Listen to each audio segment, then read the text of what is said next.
সকলকে শান্তি বর্ষিত হোক। আজকে আমাদের বড় আনন্দের দিন। আসলে আমাদের দুইজন এক্সপার্ট যারা ফ্রেশার আসলে, যারা গত মাস 2 মাস ধরে এই পেশায় আসছে, এমন দুইজন, একজন একটা ইএমসি তুলতে গিয়ে বেশ কিছু পিন উঠাইছে। এটা কার? এটা তোমার। আর একজন ওখানে দেখা যাচ্ছে কিনা, আর একজন উঠাতে গিয়ে সব উঠে ফেলছে, কিছু আর বাকি রাখে নাই। এটা কার? রনির। তো এই যে দুটো বোর্ড আইসি খুলতে গিয়ে তারা নষ্ট করে ফেললো বা পুরো বোর্ডটা ড্যামেজ করে ফেললো, এটা মেজর বিষয় না। বিষয় হচ্ছে যে এরা নিজেরা অনুতপ্ত হয়ে গেছে তোলার পরে, খোলার পরে, যে আসলে এতগুলো পিন উঠানো ঠিক হয় নাই, তাই তো। পরবর্তীক্ষণে পরে কী করছো? আরেকটা খুলে সাকসেস হয়েছে, আরেকটা খুলে গুড। পরবর্তীতে আরেকটা খুলে সাকসেস হয়েছে। এটা বিষয়টা হচ্ছে যে এখান দিয়ে খোলার সময় যে তারা প্রবলেমগুলো পেয়েছে, যে প্রবলেমগুলো পেয়েছে তারা এগুলোকে তারা নিজেরা আইডেন্টিফিকেশন করেছে যে কেন কেন এটা হয়েছে। হওয়ার পরবর্তী তারা এটা আরেকটা খুলছে, খুলে এটাকে কাজ করে সাকসেসফুল হয়েছে। এটা একটা ভালো হ্যাবিট বলবো আমি। চেষ্টা করতে হবে, চেষ্টা ছাড়া, চেষ্টার বিকল্প কিছু নেই আসলে। আবার যে যত কথা বলি না কেন, চেষ্টা না করলে এগুলো হবে না। ওকে, এমতো অবস্থায় আজকে আমরা একটি ইএমএমসি উঠাবো। উঠানোর পরে পুরো প্রক্রিয়াটা ওদেরকে সাথে নিয়ে আমরা শেয়ার করব এবং স্টেপ বাই স্টেপ উঠাবো এবং সবাইকে বলে দেবে কীভাবে উঠাইতে হবে। প্রথমে আমরা টিভির দিকে নজর দিব। টিভিতে যে আইসিটি দেখা যাচ্ছে, আইসির পাশে কিছু ঘাম দেখা যাচ্ছে, তোমরা দেখতে পাচ্ছ যে ঘাম দেখা যাচ্ছে। ঘাম দেখছো? দেখছো ঘাম আছে, যে চারপাশে ঘাম আছে। প্রথমে ঘামটি আমরা কাটবো। ঘামটি কাটার জন্য ব্যবহার করব আমরা আমাদের হটগান থেকে 250 বা 300-র নিচে, 250 বা 270, 60 ইউজ করতে পারি আমরা। এটা ব্যালেন্সের উপর ডিপেন্ড করছে। আমি 280 ইউজ করছি। 280 ইউজ করে আমি এবার আইসির যে কোনো এক পাশ থেকে হিট দেওয়া শুরু করলাম, বা আমি আইসিতে বসাই দিতে পারি, কোনো অসুবিধা নেই। একটু হালকা হিট হওয়ার পরেই কাটতে শুরু করব। এই কাটতেছে, অনেক হালকাতে কেটে যাচ্ছে, কারণ অলরেডি এই মুহূর্তে গরম হয়েছে। গরম হয়ে ঘামটা নরম হয়ে গেছে। এক পাশ আমরা কেটে ফেললাম। ওকে, এরপরে আর এক পাশ।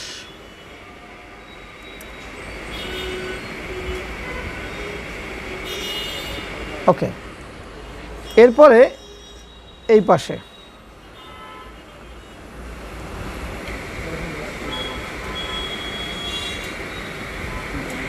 এরপরে এই পাশ, সর্বশেষ পাশটা হালকা করে, কারণ যেহেতু মাথাটা চোখা মাথা, অনেক জোরে যদি আমরা চাপ দিই সেক্ষেত্রে সমস্যা হতে পারে, বোর্ডের লেয়ার বা বোর্ডের নিচে পিটিং কেটে যেতে পারে। ওকে, তাহলে আমরা এই মুহূর্তে আমাদের আইসির চারপাশে পেশিটা কেটে ফেলছি, কিন্তু ভিতরে পেশিন তো বাইরে থেকে কাটা যাবে না। যাবে? যাবে না। এবার আমরা আইসিটা উঠাবো। আইসিটা উঠানোর জন্য আমাদের যে ট্রিক্সটা অ্যাপ্লাই করতে হবে সেটা হচ্ছে যে আইসিটার কোন পাশে একটু ফাঁক আছে। কি আছে? এই ওপরে ঢুকার জন্য ফাঁক আছে। দেখুন, এই যে পাশটা ফাঁক আছে, আছে না? এই পাশ থেকে আমরা আইসিটা খুলতে পারবো। ওকে, তাহলে আমরা আইসি খোলার জন্য ওপেনে ঢুকাবো কোন পাশ থেকে? এই পাশ থেকে, তাই তো? এখন এখানে উল্লেখযোগ্য বিষয় হচ্ছে যে আমরা ঘাম তোলার জন্য 5টা চিকন ইউজ করছি, কিন্তু আইসি তোলার সময় 5 কোনোভাবে চিকন ইউজ করা যাবে না। মাথা ব্যবহার করবো না। হ্যাঁ, চিকন দিয়ে এই আইসিটা তোলাটা সমচীন হবে না, কারণ চিকন যখন উঠাবো তুমি হিটটা কিন্তু এক পাশ পরে পুরোপুরি হিট পড়বে না। কাজে আমার তুলতে হবে কি দিয়ে? মোটাটা দিয়ে। হিটটা আমার হটগানের আমি দিয়ে রাখছি জেনারেল ইউজ, যে হটগান কমন হটগানগুলোতে 360, 70, 80 দিয়ে রাখতে পারি। আমার এটার মধ্যে হিটটা দেওয়া আছে। এটা আমার কুইক হটগানের 400 দেওয়া হচ্ছে আমার। ওকে, তো আমি এই আইসিটা তোলার সময় একটু পেস্ট ইউজ করতে পারি আমরা।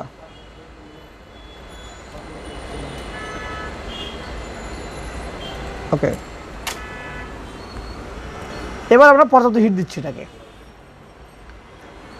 এখন হিটটা দিচ্ছি আমরা, দিয়ে কি করব? ওপেনে ঢুকে দিব?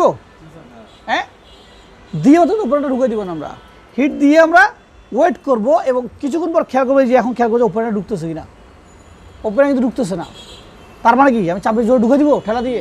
না, যেহেতু সে ঘাম আছে এবং ঝালাই বলগুলো লেগে আছে, আমাকে ঘামটাও নরম করতে হবে, ঝালাই বলগুলো কী করতে হবে? নরম করতে হবে। আবার মাদারবোর্ডটা যাতে না ফুলে সেদিকেও খেয়াল রাখতে হবে। আমরা এটা 360 বা 70 দিয়ে অনায়াসে তুলতে পারবো। ওকে, এখন একটু ঢুকতেছে, খেয়াল করছো? এই যে ঢুকতেছে, এই যে হালকা দিলে ঢুকতেছে আমার। ওকে, আর একটু হোক। এই অন্য যদি কোনো পাশে ফাঁক থাকে ওই ফাঁক দিয়ে আমরা একটু ঢুকানোর চেষ্টা করবো, যেন এই পাশে একটু ফাঁক আছে অন্য আর একটা মাথায়, এখানে একটু ঢুকে জাস্ট মাথাটাকে একটু কী করে এটা ফাঁক করে, এটাকে যত ফাঁক হবে ততটা উঠাতে ইজি হবে, তত কী হবে পিনটা কম উঠবে। ওকে, এবার দেখবো তো পুরো ওপেনারটা ঢুকে কিনা, যদি পুরো ওপেনারটা ঢুকে, ওপেনারটা এই যে ঢুকতেছে ওপেনার আমার, ওকে ঢুকতেছে এই, এবার দ্যাটস ইট, দেখো উঠছে। হ্যাঁ, এখানে আমাদের কয়েকটা পিন উঠে গেছে তাই না? আচ্ছা, এখন কয়টা পিন আমাদের এখানে আমাদের উঠছে,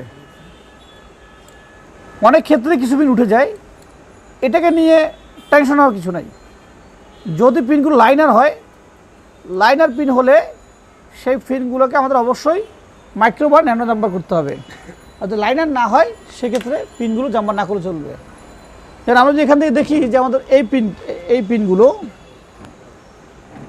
যেন আমাদের এই পিনটা, এগুলো ব্ল্যান্ড পিন, এগুলো ব্ল্যান্ড পিন না থাকলেও কোনো সমস্যা নেই, এই যে ব্ল্যান্ড পিন না থাকলেও কোনো অসুবিধা নেই।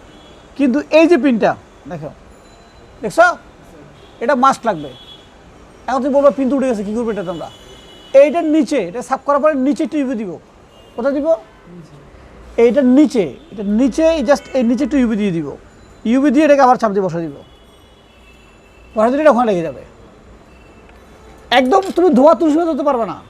কেউ যদি বলে না আমি এক চান্সে পেস্টিং করে আসি তুলে আগে ফেলি, এটা মিথ্যে কথা।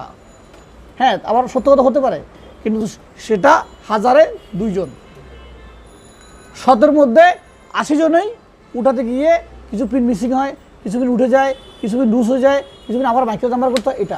এটা বাস্তবতা। আমার দেশে তো আধুনিক মেশিন নাই যে তুমি ঢুকাই দিয়ে পেস্টিং করে আসি পেস্টিং ক্লিন হয়ে উঠে যাবে না, এই প্রযুক্তি আমার দেশে নাই। আমাদের দেশে প্রযুক্তি হচ্ছে এটা, কোনটা? এই হাত, নিজের প্রচেষ্টা, নিজের শ্রম। এরপর এটা সাফ করতে যাবো। সাফের জন্য আমরা ভিডিওটা একটু অন্যভাবে করবো সাফের জন্য। তো যারা আমাদের দেখছেন, আমাদের স্টুডেন্টের জন্য ভিডিওটা করা, আমাদের সকল স্টুডেন্টরা এই ভিডিওটা বারবার রিভিউ করবে যে তোলার সময় যে টেকনিকটা আমরা অ্যাপ্লাই করেছি।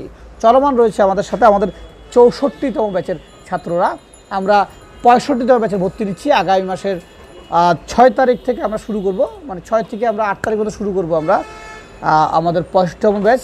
যারা মোবাইল ফোন সার্ভিস শিখতে আগ্রহী তাদেরকে স্বাগতম রইল। তারা আমাদের প্রতিষ্ঠানটা এসে দেখবেন, বা অনলাইনে হলে একটা ভিডিও কল দিয়ে প্রতিষ্ঠানটা দেখবেন, রিভিউ বুঝবেন, তারপরে ভর্তি হবেন। ভালো থাকবেন, সুস্থ থাকবেন। আসসালামু আলাইকুম।